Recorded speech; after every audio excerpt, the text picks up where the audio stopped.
From the Eagles' perspective, a functional organization doesn't need to announce that a successful coach is coming back. But that doesn't mean they didn't seriously look at it. Right.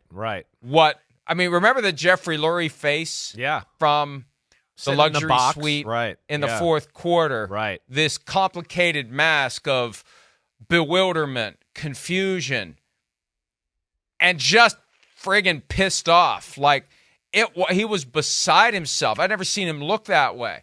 You don't make that go away unless you got a damn good plan. And I remember that when Nick Sirianni had, I think it was his post-game press conference, because remember they delayed there it is, for Mike. like a week. There it is.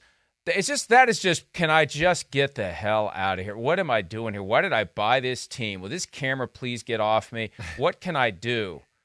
I need to go to the bathroom to just get out of here. Anyway, when Sirianni did his post-game press conference, they asked him, what are you going to do to turn this around? And he's spouting around coach speak, confidence, I have confidence. I remember thinking, you better have more than the word confidence if you're going to convince Jeffrey Lurie to keep you around for another year. Because that's how, remember, Doug Peterson. Yeah. They had that conversation after the year they didn't make it to the playoffs. The guy won the Super Bowl. And Jeffrey Lurie didn't like what he had to hear from Doug Peterson about making things better, and that was it. He was gone. So, Chris, I don't know if you heard the same thing I heard, but it's like, yeah, Sirianni was a lot closer to getting run out the door, in large part because Jerry Jones doesn't want to have to pay anybody to not coach, so he wasn't firing Mike McCarthy no matter what. Yeah, I no doubt. Like, Sirianni definitely went through some dicey times there in Philadelphia. Been led to believe the same type of thing, right? Yeah, it was a monumental collapse. Like, I think on the surface level, you're like, wait, you can't, fire the guy who just went to the Super Bowl 2 seasons ago. But I think when you get into the context and dig into the situation, right, and I think a lot did go back to the head coach. And, of course, he's in control of controlling the players, the locker room, right? You have guys are just going to change plays at the end of a football game on the head coach and a Monday night game in Seattle, right? That's rare. Right? You think Tom Brady ever did that with Bill Belichick? Like, absolutely not. So those things, but then again, I think it's not only did we fall apart and look horrible down the stretch, but we did that while also, again, let's be real, really having the best, most talented team in football. So where's the expectation level? Where's the level of going, wait, we're this good and we should be this at the very least? And I think they were so far below that and things were so messed up that, I got the sense, and things we've heard Jeffrey Lurie say, that there was real thought there a little bit about, let's evaluate everything here, what went wrong. And of course, think Sirianni was a big part of those conversations Lurie was having.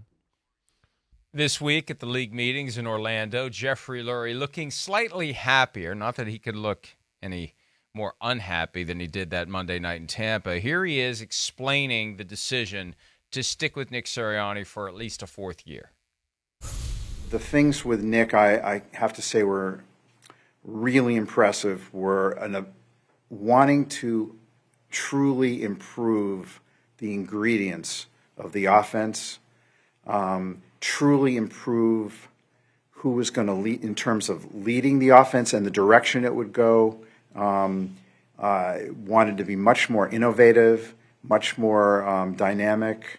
Of course, bring the things that brought us a lot of success, but very open to finding the best possible offensive coordinator, and the same with defensive coordinator. I mean, he's an offensive head coach more, but he recognized that Vic Fangio would be somebody that would be an outstanding defensive coordinator for us. I mean, we talked about his systems for years and all the people that he developed, and now we have the guy that really kind of fathered the certain approach to defense. And so Nick's conscious desire to have top-notch coordinators under him really drove a lot of the strategy, and he was hell-bent on making sure we had the best. And contrast that with the Doug Peterson firing. The impasse was over who the coordinators were going to be.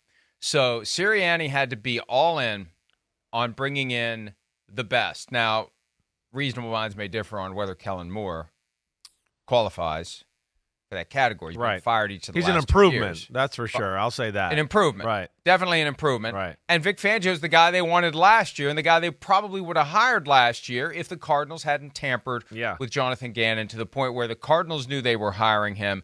The Eagles got caught flat-footed, and by the time they recognized they needed a new defensive coordinator, Vic Fangio had already given his word to Miami.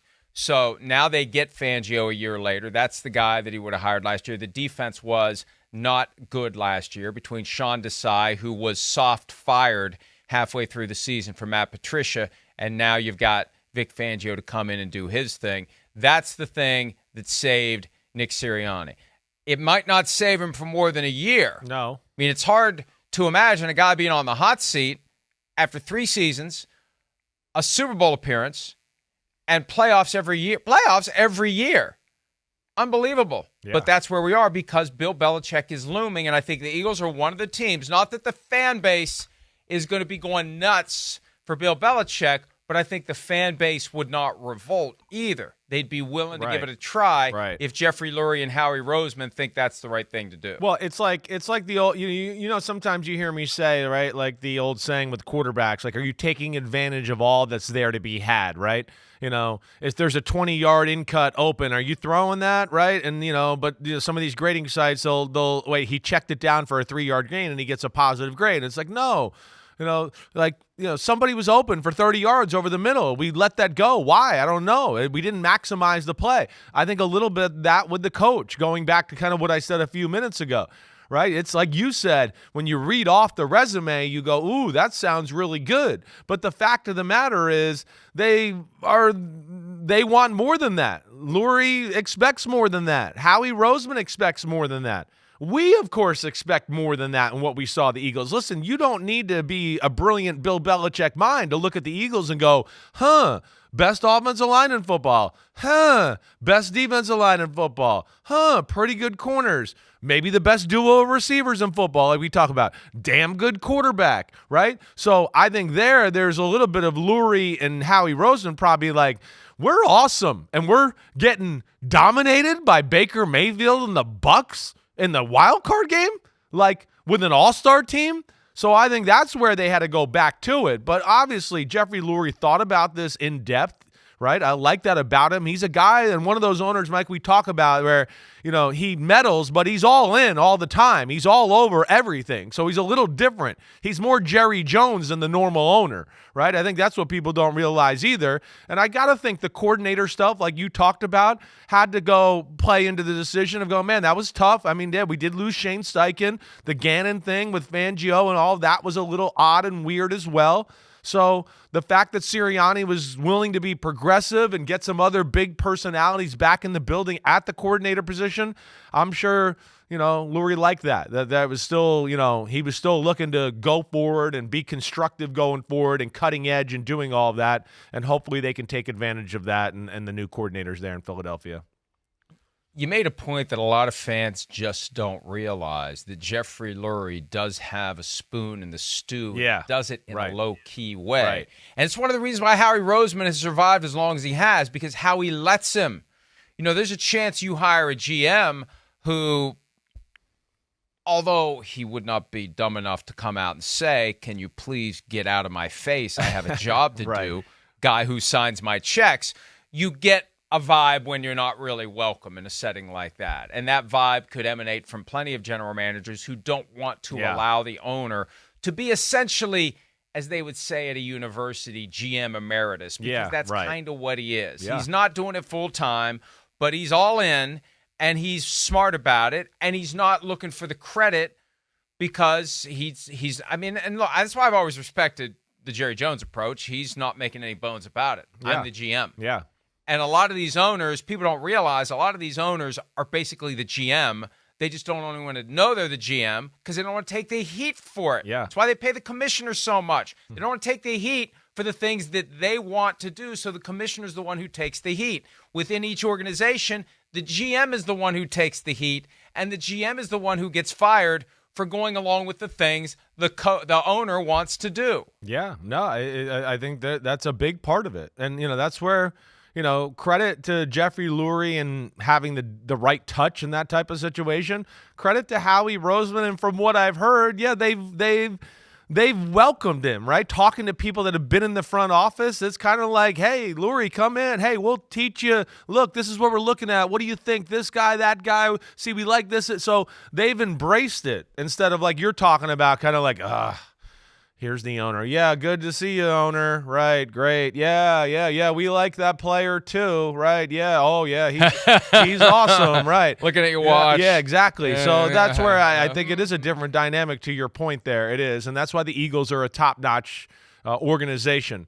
And we see that, right? I mean, Lurie's not afraid to make tough decisions, whether it's fire Doug Peterson or a tough decision where a lot of the Eagles fan base was going, fire Nick Sirianni, do that. And he evaluated it, let things calm down, and went, hey, it wasn't his best year, but there's still been a lot of good here, and there were some things that worked against him, and I still believe in him, and he reassessed, and he's going to move forward with him, and we'll see where it goes. But I think it's the right decision, certainly. I do, and we'll see how well they can capitalize this year. And a gutsy move because Belichick was available. Yeah, and we don't know what conversations happened back channels, but we know those conversations happen.